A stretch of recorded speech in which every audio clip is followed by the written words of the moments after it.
Did you know that there are 4 species of skunks in Arizona? Hi, I'm Nancy with Arizona Game & Fish, and I'd like you to meet Elvis.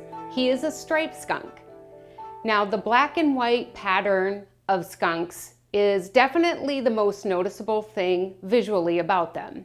They can really vary in their pattern. You can see Elvis does have the start of his stripe, but it only goes down to here. Some of them may be all white. Normally they are going to have the 2 stripes that go all the way to the tail. Something they will all have, however, is this little white mark right on their forehead that will identify them as the striped skunk. Now, of course, when we think of skunks, we're definitely going to think about that smell. And they do have a very powerful spray. Now, that spray has some different chemicals in it, which create quite the smell. They can spray it up to about 10 feet away, and humans can smell it over a mile away. That's how strong it is. So you can imagine most predators are really going to steer clear of this skunk unless they are really hungry. One of their main predators, however, is going to be the great horned owl. Great horned owls don't have that sense of smell, so it doesn't bother them if a skunk is going to spray.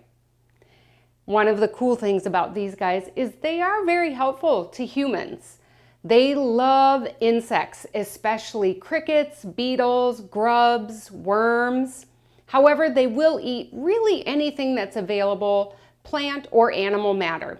They have long claws and pretty strong forearms, but they'll kind of take over someone else's burrow if they can, but they are certainly capable of digging their own if they need to.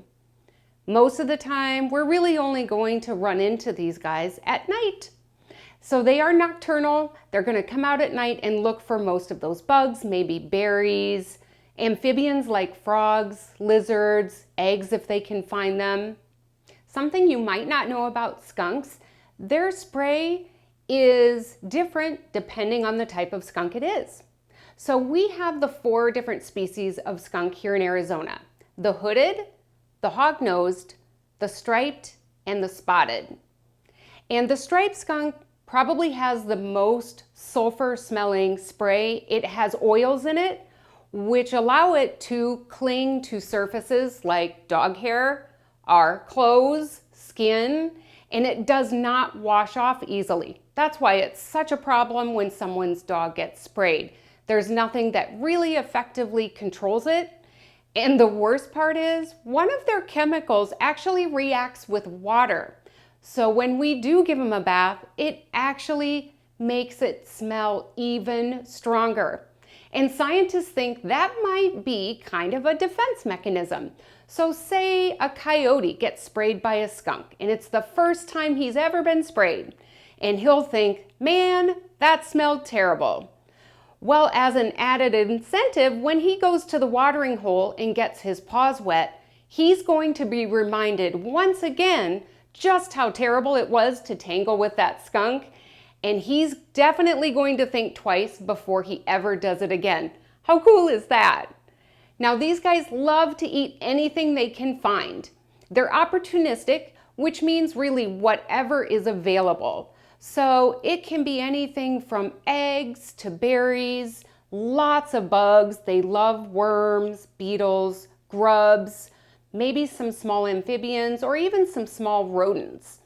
But their diet really changes throughout the year, kind of whatever is available. They don't travel very far from their home, so they'll have a den and stay usually within about 2 miles of where they live. So generally speaking, they're going to live pretty close to a water source.